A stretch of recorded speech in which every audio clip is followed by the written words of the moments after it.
Yes, the word of God also tells us many who had been far away from God.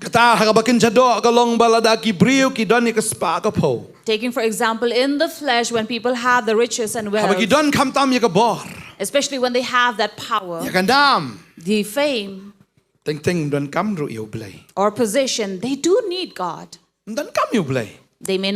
They may say, we don't need God.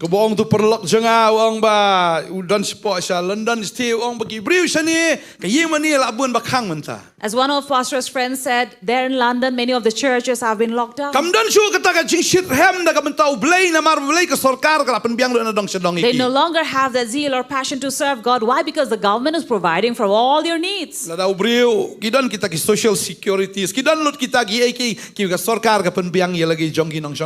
They have all the securities, all the providence for them given by the government.